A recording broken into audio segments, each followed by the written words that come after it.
Suman TV ప్రేక్షకులకి నమస్తే. So ఈరోజు చాలా ఇంట్రెస్టింగ్ టాపిక్ గురించి మనం మాట్లాడబోతున్నాం.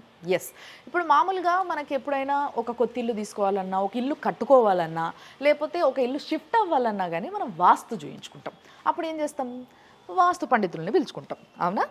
అదే ఒకవేళ మీ జాతకం చూయించుకోవాలంటే ఆస్ట్రాలజర్ని పిలుచుకుంటాం. న్యూమరాలజీ ఇట్లా చాలా చాలా రకరకాలుగా, ఒకవేళ పూజలు చేయించుకోవాలి, లేకపోతే పేర్లు మాయించుకోవాలి, లేకపోతే ఎవరికైనా ఇంట్లో ఆరోగ్యం బాగాలేదు, వాళ్ళకి ఏం చేస్తే బాగుంటుంది, ఏ పూజ చేస్తే అంటే వీటన్నిటిలో కూడా చెయ్యి తిరిగిన వ్యక్తిని నేను ఈరోజు పరిచయం చేయబోతున్నా. ఆయనే గీతా సురేంద్ర శర్మ గారు. ఈయన MA in astrology and also in vastu, అంతేకాకుండా న్యూమరాలజీ, వీటితో పాటు వారాహి ఉపాసకులు ఆయన. సో ఆయన్ని ఈరోజు మనము మన దగ్గరికి ఎందుకు తీసుకొచ్చామంటే, ముఖ్యంగా ఒక ఫ్లాట్ చూడంగానే మనం ఏమనుకుంటాము, ఈస్ట్ ఫేసింగ్ అయితే ఎవరికైనా బాగానే ఉంటుంది. కానీ నిజానికి ఈస్ట్ ఫేసింగ్ ఉంటే సరిపోద్దా? ఈస్ట్ ఫేసింగ్లో వాస్తు విశేషాలు ఎట్లెట్లా చూసుకోవాలి, అసలు మినిమం ఏంటి, అసలు ఈ మినిమం నాలెడ్జ్ అనేది చాలా ఇంపార్టెంట్. సో దీన్ని స్పష్టంగా మనకి తెలియజేయడానికి ఈరోజు సురేంద్ర శర్మ గారు ఉన్నారు మనతో పాటు. ఆయన లోపల తీసుకెళ్తూ ఒకసారి ఆ ఇల్లు ఏంటి, ఆ పరిస్థితులు ఏంటి, ఏవేవి ఎక్కడెక్కడ ఎట్లెట్లు ఉండాలి, కరెక్ట్గా ఉన్నాయా లేదా, ఇవన్నీ చూద్దాం అనమాట. నమస్తే అండి. శ్రీమాత్రే నమః. బాగున్నారా? చాలా బాగున్నాను తల్లి. సో మీరు వాస్తు చెప్తే చాలామంది బాగున్నారని విన్నా నేను. సో దానివల్ల ఈరోజు అసలు మినిమం వాస్తు నాలెడ్జ్ అనేది ఒకటి ఉండాలి ప్రతి ఒక్కరికి అనే ఒక ఉద్దేశంతో మా ప్రేక్షకులందరి కోసము మీరు చెప్పే ఈ వాస్తులో ఏవైతే మెలకువలు ఉంటాయో కొన్ని నేర్చుకుందామని ఒక ప్రయత్నంలో మిమ్మల్ని వాళ్ళ ఇక్కడ పిలవడం జరిగింది. సో ఇప్పుడు మీరు చెప్పండి శర్మ గారు, ఇది east facing, right? East facing అనగానే నేను ఇందాక అన్నట్టుగా ఎవరైనా కానీ టక్కున తీసేసుకుందాం, బాగుంటుందిలే, వెళ్తురు బాగా వస్తుంది అనుకుంటారు. అట్లా తీసుకోవచ్చు, అందరికి సెట్ అవుతుంది అంటే? అందరికమ్మా కొన్ని నేమ్స్కు సెట్ అవ్వదు. ఓ, ఈస్ట్ ఫేసింగ్ కూడా సెట్ అవ్వదా? కొన్ని నేమ్స్ కొంతమందికి సెట్ అవ్వదు. అంటే ఈస్ట్ ఫేస్ తీసుకోవాలి అని అనుకున్న వాళ్ళు, అంటే రాజకీయ నాయకులకు బాగుంటుంది బాగా. అంటే మనం పలుకుబడి కావాలి, ఇప్పుడు వ్యాపారం చేయాలి, ఇలాంటి వాళ్ళకు ఈస్ట్ ఫేస్ అంటే నలుగురిలో పేరు ఉండాలి. ఇప్పుడు మీరు యాంకర్ గా పేరు ఉండాలి. సో నేను ఇప్పుడు ఇది అంటే నేను పలానే దానికి పోటీ చేస్తున్నాను అంటే దానిలో యూనియన్స్ అలాంటివి ఉంటాయి కదా జాబ్లలో, అంటే మంచి జాబ్ రావడానికి, గవర్నమెంట్ జాబ్ రావాలని, లేకపోతే జాబ్ లో మంచి ప్రమోషన్స్ రావాలని, ఇలాంటి వాళ్ళకు 100% ఈస్ట్ ఫేస్ బాగుంటుంది. ఓకే, సో ఇప్పుడు ఫస్ట్ గడప దగ్గర నుంచి మొదలు పెడదాము. తప్పకుండా. నాకు తెలిసిన మినిమం వాస్తుని నేను మీ పైన రుద్దడానికి ప్రయత్నిస్తుంటా అప్పుడప్పుడు, మీరు ఏమనుకోకుండా అది కరెక్టా కాదా చెప్పండి, నా డౌట్లు అనమాట అవన్నీ బేసిక్ గా. సరే. సో ఇప్పుడు యాక్చువల్ గా ఇది నార్త్ ఈస్ట్ కార్నర్ అంటారు కదా, ఈ నార్త్ ఈస్ట్ కార్నర్ లో చాలా మంది చెట్లు పెట్టుకుంటారు, ఇట్లా బాల్కనీ వస్తాయి, పెట్టుకోవచ్చా? ఈ సైడ్ అంతా చెట్లు బరువు. అమ్మ స్టార్టింగ్ ఎంట్రీ అవుతున్నప్పుడు అంటే ఇదంతా మన ప్లేసే, ఓన్లీ మనకు అంటే ఇటువైపు బరువు పెట్టుకోవద్దు, ఇటువైపు బరువు పెట్టుకోవాలి, అట్లా పర్టికులర్ గా చూసుకోవద్దు. ఓకే, మామూలుగా వాస్ ఎలా ఉంది. ఇప్పుడు చెప్పులు పెట్టారు మీరు ఇక్కడ, అంటే చెప్పులు గుమ్మానికి ఆనుకోవద్దు. ఓకే, ఇప్పుడు మనం గుమ్మాన్ని ఏమంటాము, లక్ష్మీదేవిగా పూజ. అవును, లక్ష్మీదేవి దగ్గర చెప్పులు పెడితే అవును దూరం పెట్టుకోవాలి. ఇంకోటి అమ్మ ముగ్గేస్తూ ఉంటారు. అవును, ఇప్పుడు ముగ్గు మీరు ఎలా వేసారు, చాక్ పీస్తో వేసారు. చాక్ పీస్తో వేయద్దు. ఎప్పుడైనా ముగ్గు వేసేటప్పుడు మనం కొంచెం ముగ్గు వేసుకున్నా మనం ముగ్గుతో వేయాలి. అంటే మనం బియ్య పిండి కానీ లేకపోతే రాయి ముగ్గుతో కానీ వేస్తారు అనమాట, అట్లా వేసుకోవాలి. సో చాలా మంది చాక్ పీస్లతో గీకేస్తే సింపుల్ గా అయిపోతుంది అని గీకేస్తూ ఉంటారు, కానీ అట్లా వేసుకోవడానికి కుదరదు అంటున్నారు. ఓకే, ఇంకోటమ్మా ఇప్పుడు మరి గుమ్మం ఇట్లా ఇప్పుడు మీరు ఏం చేశారంటే మీరు ఇట్లా ముగ్గులు వేయించారు, అందరు పెయింట్లు వేసుకుంటారు. మీరు ఎప్పుడైనా పెయింట్లు వేయించకూడదు. ఓకే, వీలుని బట్టి మీరు ఈ శుక్రవారం కూడా నెక్స్ట్ శుక్రవారం చేసుకోండి, కానీ మీరు monthly 1 or 2 times 3 times minimum అట్లా మీ వీలుని బట్టి. ఇది ముగ్గులు వేయకుండా మీరు ఓన్ గా ముగ్గులు వేస్తే అమ్మవారిని మీరు పిలిచిన వాళ్ళు అవుతారు. దాన్ని మామూలుగా పెయింట్లు వేయకుండా అట్లే ఉంచేసి అట్లీస్ట్ ఇటో 4 గీతలు వేసేసుకుంటే ప్రతిరోజు 2 బొట్లు పెట్టేసి అది చాలా మంచిది అని చెప్తున్నా. అలా కాకుండా శుక్రవారం పెట్టినా బాగుంటుంది, ప్రతి శుక్రవారం. ఇంకొకటి అమ్మ ముగ్గులు వేసేటప్పుడు శంకు, అంటే కొంతమంది ఇళ్లలో చూసాను శంకు చక్రాలు అమ్మవారిని ఇలాంటివి వేస్తూ ఉంటారు. అంటే ఇప్పుడు మనము శంకు చక్రాలు అంటే ఎవరికి రూపము, శ్రీవారికి రూపం. అవును, అంటే మనం వచ్చిపోతూ ఉంటాం, తొక్కుతూ ఉంటారు ఇంకా. సో అది మనకు పాపం కదా, దేవుళ్ళనే వేసేస్తుంటారు డైరెక్ట్ గా. సో అలా వేయకుంటుంటే బాగుంటుంది అని ముగ్గులానే వేయాలి. ఎస్ అంతే. నేను పెద్ద పెద్ద ఇల్లులు కట్టుకున్న వాళ్ళని కూడా చూసిన, అట్లా పెద్ద తులుసుకోట కరెక్ట్గా ఇట్లా గుమ్మానికి ఎదురుగా పెట్టుకుంటారు. అట్లా పెట్టుకోవచ్చా? అంటే గుమ్మానికి ఎదురుగా కాదు, కొంచెం పక్కకని పెట్టుకోవాలి. మీరు ఎలా పెట్టుకున్నారు అలానే. ఓకే, తులసి రూపం ఎవరంటే లక్ష్మీదేవి స్వరూపంగా పిలుస్తాం, అది అందరికి తెలిసిన విషయం. అంటే ప్రతి మంగళవారం కానీ మనకి ఇప్పుడు శుక్రవారం కానీ అక్కడ అంటే కొంచెం నైవేద్యం ఏదైనా, అంటే కొంచెం పాయసం వండి పెట్టడము, లేదంటే ఒక ఫ్రూట్ పెట్టడము, ఇట్లా చేస్తూ ఉండాలి. ఇంకొకటి ఏంటంటే అంటే బాగా కొంతమంది అప్పులు బాగా ఉంటాయి కొంతమందికి. అంటే అప్పులనే కాదు, పీకల్లోతు ఏదైనా ప్రాబ్లమ్స్ ఉంటారు. ఓకే. అంటే ఇలాంటి వాళ్ళు అంటే మంగళవారం మీరు అంటే మంగళవారం 3 to 4:30 రాహుకాలం ఉంటుందమ్మా. ఇది ఎవరైనా చేసుకోవచ్చు. అవును, అది బేసిక్ గా ఫిక్స్డ్ రాహుకాలం అన్నట్టు. చాలా మంది నిమ్మకాయ దీపాలు పెడుతుంటారు అమ్మవారి గుళ్ళల్లో. సో అక్కడ కూడా మనం గుడికి వెళ్ళనవసరమే లేదు. తులసి అమ్మవారి దగ్గర మనము ఒక 5 దీపాలు 11 దీపాలు అంటే నిమ్మకాయ దీపాలు నిమ్మకాయ దీపాలు మంగళచండి పారాయణం అని ఉంటుంది. ఓకే. మీరు నెట్లో కొట్టిన దొరుకుతుందమ్మా. ఈ ప్రాబ్లం నుంచి మేము బయటపడాలి అమ్మవారు అనుకొని. మరి ఈ రోజుల్లో అందరూ జాబులు చేసుకునే వాళ్ళు, ఆ మధ్యాహ్నం 3-4 సమయం అనేది అసలు చాలా కష్టం వాళ్ళకి. అది ఎటుగాని సమయం. ఆఫీస్లో అప్పుడే లంచ్ అయిపోయి మళ్ళీ పనికి ఎక్కుతూ ఉంటారు. శుక్రవారం అయితే 10:30 to 12 వరకు ఉంటుంది. సోమవారం పెట్టండి. ఓకే. అంటే ఒకటమ్మా, ఇప్పుడు మన ప్రాబ్లం ఉంటే మనకి ఏదైనా అయిందనుకోండి, మనం ఏం చేస్తాము, ఆ టైంకి హాస్పిటల్ డాక్టర్ అంటే వెళ్తారు కదా, అప్పుడు మనం రాను నాకు డ్యూటీ ఉందని చెప్పరు కదా. అవును. అలాగే మీకు ఏదైనా ప్రాబ్లం నుంచి బయటపడాలి అని అనుకున్న వాళ్ళు ఎవరైనా సరే మంగళచండి పారాయణం చేస్తూ ప్రతి మంగళవారము 3 to 4:30 మధ్యలో రాహుకాలంలో పెడితే చాలా మంచిది. అలా వీలు పడని ఎడల అంటే మీరు సండే రోజు ఖాళీ ఉంటారు కదా, సండే రోజు అయినా కూడా 4:30 నుంచి 6 వరకు ఉంటుంది రాహుకాలం. సోమవారం అయితే 7:30 నుంచి 9 వరకు ఉంటుంది. ఎక్కువ ఉపయోగం ఏంటంటే మంగళవారం పెడితే మనకున్న దోషాలన్నీ సకల దోషాలు వెళ్ళిపోతాయి. ఈ ప్రాబ్లం నుంచి నేను బయటపడాలి అని అనుకున్న వాళ్ళకు అసలు ఎంత పెద్ద ప్రాబ్లం అయినా అద్భుతంగా పనిచేస్తుంది రెమెడీ. 100% తులసి అమ్మవారి దగ్గర ఆ రెమెడీ చేసుకుంటే మంచిగా ఉంటుంది. ఒకటమ్మా, ఇప్పుడు తులసి అమ్మవారి దగ్గర మనం లక్ష్మీదేవిగా స్వల్పంగా భావిస్తాం కాబట్టి పక్కన చెప్పులు పెట్టడము, అక్కడ ఏదైనా పెట్టకూడదు వస్తువులు పెట్టడము, బరువు పెట్టడము, అమ్మవారికి తాకిచ్చినట్టు పెట్టకూడదు. ఓకే. అమ్మవారు మనకి ఎంత పెరుగుతుంటే ఇప్పుడు మనం ఏం చేస్తాము, భర్తనే మనం దైవంగా భావిస్తాం. తులసి అంటేనే ఆ విధంగా కదా. అట్లా మళ్ళీ ఇంకోటి ఏంటంటే కొంతమంది ఇళ్ళలో చూశానమ్మా, అంటే మెడలో లేకుండా లేకుండా అట్లా తిరుగుతూ అలా చేసినా కూడా పాపమే. ఓకే. అలాగా ఏ చేసినా కూడా మనకు మొదటి నుంచి శాస్త్రాలు ఎలా చెప్తున్నాయో మనం చేసిన ఒక 5 minutes 10 minutes అయినా కూడా మంచిగా చేస్తే బాగుంటుంది. తెలియని వాళ్ళు ఎవరైనా ఉంటే మాత్రం ఇలాంటివి పాటించండి. మీకు ఏమైనా కష్టాలు లేకపోతే ఏదైనా తీరని కోరికలు ఉంటే వీటితో పూర్తయిపోతాయి అన్నమాట. సో మనం లోపలికి వెళ్దాం. శ్రీమాత్రే నమః. సో ఈ హాల్ చూసి ఒకసారి ఫస్ట్ ఈ వాస్తు ఓకేనా, కరెక్ట్ అంటారా? బ్రహ్మాండంగా ఉందమ్మా. టీవీ ఉండాల్సిన చోట ఉంది, సోఫా సెట్లు కానీ ఉండాల్సిన చోట ఉన్నాయి. ఓకే, ఇంతవరకు ఓకే. సో సౌత్ వైపు టీవీ ఉంది, ఇటు నార్త్ వైపు కూర్చొని చూస్తూ ఉంటారు. సో ఇదంతా ఓకే అంటున్నారు. మరి దీని తర్వాత నెక్స్ట్ ఈ ముందుకు వస్తే కిచెన్ చూడాలి. ఫస్ట్ కిచెన్ చూడాలంటారా? ఈ డైనింగ్ హాల్ దీంతో సంబంధం లేదంటారా?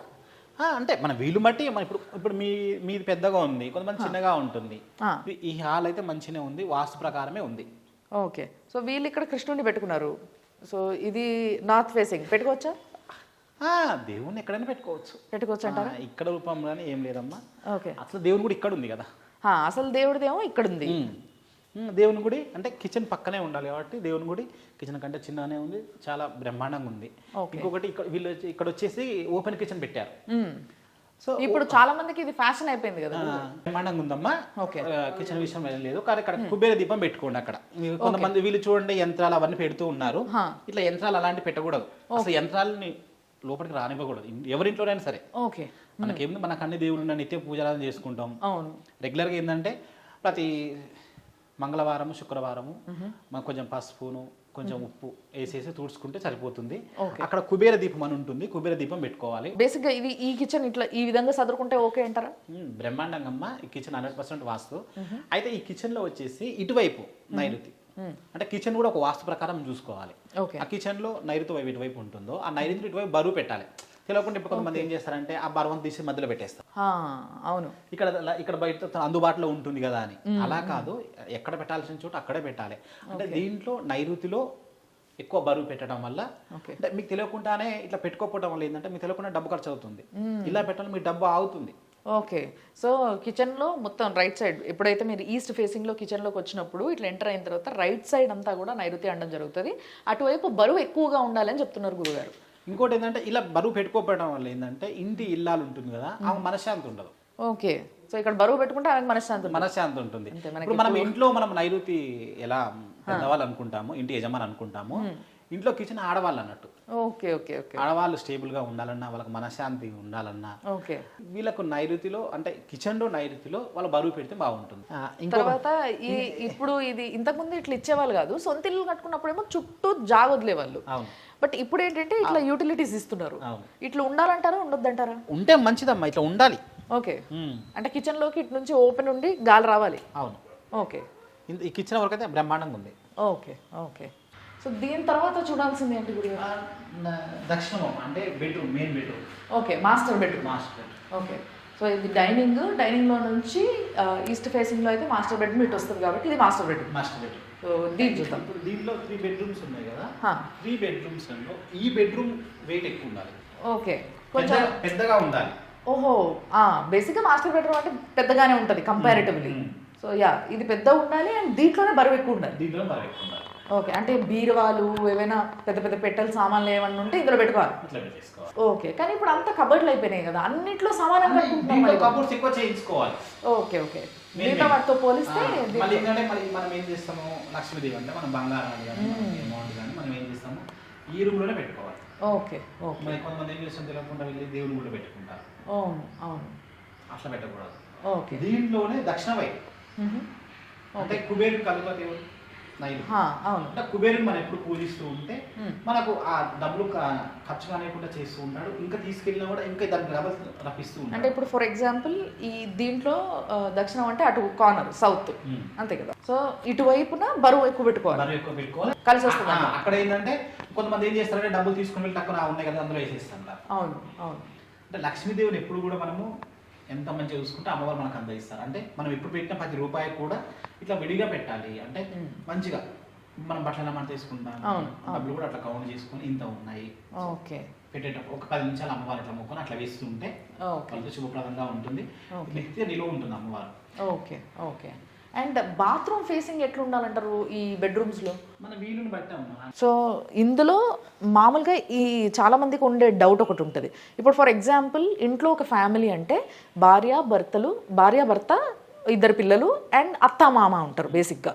సో ఇట్లున్నప్పుడు పెద్దవాళ్ళు మాస్టర్ బెడ్రూమ్లో ఉండాలంటే పెద్దవాళ్ళు అంటే ఇప్పుడు తాత నానమ్మ ఎవరైతే ఉంటారో పిల్లలకి వాళ్ళు ఉండాలా, లేకపోతే తల్లిదండ్రులు ఉండాలా? ఇంటికి యజమాని ఎవరు అంటే ఇల్లు కొన్న వాళ్ళు అంటున్నారు. Okay okay. ఒకవేళ తాత కొనుక్కున్న ఇల్లు అయితే తాత ఉండాలి, ఒకవేళ తండ్రి కొనుక్కున్న ఇల్లు అయితే తండ్రి ఉండాలి. ఓకే. ఇప్పుడు నైరుతి అంటేనే ఇంటి ఇప్పుడు ఇల్లు ఎవరు భరిస్తున్నారు ఓకే వాళ్ళు ఉండాలి. Okay okay okay. పెద్దవాళ్ళు ఉంటారు, ఉంటారు, వాళ్ళు పక్కన ఉండొచ్చు, ఇదే రూమ్ లో ఉండాలి అని కాదు. ఎవరైతే భరిస్తున్నారో ఈ సంసారాన్ని వాళ్ళు బరువును మోసేవాళ్ళు కాబట్టి ఇందులో ఉండాలి. అంటే ఎవరైతే మెయిన్ గా ఇంటిని నడుపుతున్నారో సంపాదిస్తున్నారో వీళ్ళు మాత్రం ఉండాలి ఇందులో. ఓకే. దీని తర్వాత ఇంకో బెడ్రూమ్ ఉంది ఇక్కడ. సో ఆ బెడ్రూమ్కి ఈ బెడ్రూమ్కి మధ్యలో ఇక్కడ వాష్రూమ్ ఉంది. అది సేమ్ ఉందమ్మా, ఇది చిన్న ఉంటుంది. శ్రీనివాస కళ్యాణం ఫోటో అంటారు కదా, ఈ ఫోటో కనిపించింది. సో ఈ ఫోటో ఫిక్స్ చేసుకోవాలన్నా ఎక్కడ చేసుకోవాలి, అసలు ఇలాంటి ఫొటోస్ పెట్టుకోవచ్చా, ఇంకేమేమి పెట్టుకోవచ్చు? దాంట్లో పెట్టుకోవాలమ్మా ఇలాంటి ఫొటోస్. అంటే శ్రీనివాస కళ్యాణం మంచిదే, కానీ ఎక్కువ శ్రీరాముని పట్టాభిషేకం ఫోటో పెట్టుకోవాలి. పట్టాభిషేకం అయితే ఇంకా మంచిది. ఓకే. అంటే పట్టాభిషేకం ఫోటో పెట్టుకోవడం వల్ల ఏంటంటే విడిపోయిన వాళ్ళు కలవటం, అక్క చెల్లెలతో కొంచెం వాళ్ళు కలవటము, ఇంకా మీకు రావాల్సిన ఇంకేమైనా ఉన్నా కూడా అమౌంట్ రావటము, మీ గురించి ఎక్కువగా గొప్పలు చెప్పుకోవటము. ఓకే. ఇలాంటి పట్టాభిషేకం అంటే చాలా మంచిది అన్నట్టు. ఆ ఫోటో పెట్టుకున్న వాళ్ళు నేను కొంతమందికి చెప్పాను, పెట్టుకున్న వాళ్ళు విడిపోయిన వాళ్ళు కలిశారు. కొంతమంది తెలిసిన వాళ్ళకి ఏం చేస్తారంటే బెడ్రూమ్ లో కూడా దీపారాధన చేస్తుంటారు. అయ్యో చూశాను. అంటే అది తెలియక. ఓకే. అలాంటి దాంట్లో అట్లా చేయకూడదు. మనకి ఏదైనా ఒకవేళ ఇప్పుడు మీకు దేవుని గుడి ఉంది కాబట్టి పెట్టారు, అలా లేకపోతే చక్కతో చేయించుకొని పెట్టుకోండి టెంపుల్ లాగా. అవును. అది ఎక్కడ మనం ఆజ్ఞాన పెట్టుకునే లేదు, మీకు ఉంటే ఈశాన్యంలో పెట్టుకునే లేదు. పెట్టుకొని మీరు చూసేటప్పుడు తూర్పు వైపు చూస్తే బాగుంటుంది, లేదా ఉత్తరం వైపు చూసినా బాగుంటుంది. Okay okay. ఈ ఇంటికైతే సో ఇటు ఒక బాల్కనీ వచ్చింది, బ్రహ్మాండంగా ఉందమ్మా, అంతా బాగుంది. ఈ ఇల్లు అంతా 100% పర్ఫెక్ట్. అవునా? ఓకే. సో బేసిక్గా మీరు ఎప్పుడైనా ఇంట్లో ముఖ్యంగా చూసుకోవాల్సినవి, అంటే నాకు ఇప్పుడు శర్మ గారు చెప్పిన తర్వాత అర్థమైంది ఏంటి అంటే, ముఖ్యంగా మీరు ఇంట్లో చూసుకోవాల్సినవి ఫస్ట్ ఎంట్రన్స్ దగ్గర, తర్వాత కిచెన్, తర్వాత దేవుడి రూము, తర్వాత మాస్టర్ బెడ్రూమ్. ఇవి చాలా చాలా ఇంపార్టెంట్, మెయిన్గా చూడాల్సినవి ఇవి. ఎందుకంటే ఎక్కువగా మనం వాడేవి కాబట్టి ఈ 3 ప్లేసెస్ కూడా. సో వీటిని చూసుకోవాలి, వీటిలో వాస్తుని చూయించుకుంటే. అండ్ వాస్తుతో పాటు మీ ఇంట్లో ఇప్పుడు ఎవరైతే యజమానులు ఉంటారో వాళ్ళ వైఫ్, భార్య, పిల్లలు, సో వీళ్ళకి ఆస్ట్రాలజీ అంటే మనకి మీ జాతకం ఎట్లుంది, అండ్ మీ పేరేంటి, మీ పేరుకి తగ్గట్టుగా మీ వాస్తు ఉందా లేదా, అంతేకాకుండా మీ న్యూమరాలజీ అంటే బేసిక్గా బర్త్డే డేట్ పైన న్యూమరాలజీ చూస్తారు. సో ఇది ఎట్లుంది, సో వీటన్నిటినీ కలిపి ఒక్కళ్ళ దగ్గర చూయించుకునే ఏకైక ఛాన్స్ కొట్టేయాలి అని అంటే మీరు గీతా సురేంద్ర శర్మ గారు మాత్రమే ఈ పని చేయగలుగుతారు. సో మీరు కూడా ఒకవేళ ఇదే విధంగా వాస్తు చూయించుకోవాలి, మీకు తగ్గట్టుగా మీ ఇల్లు ఉంటే మీకు ఇంకా కలిసి వస్తుంది, మీరు రేపు ఇంకా ఎదగాలి అన్న ఆలోచన ఉన్నవాళ్ళు తప్పకుండా ఆయనకు మీరు కాంటాక్ట్ అవ్వచ్చు. సో ఏ విధంగా అనంటే కింద మీకు స్క్రీన్ పైన ఆయనకు సంబంధించిన నంబర్లు కనిపిస్తూ ఉంటాయి. సో అదే నెంబర్కి కాల్ చేయొచ్చు, ఆయన మాట్లాడతారు. తర్వాత అపాయింట్మెంట్ తీసుకొని మీరు వెళ్ళి కూర్చొని మీకు కావాల్సిన డౌట్స్ అన్నీ క్లారిఫై చేసుకోవచ్చు. అది సంగతి. చూస్తూనే ఉండండి సుమన్ టీవీ.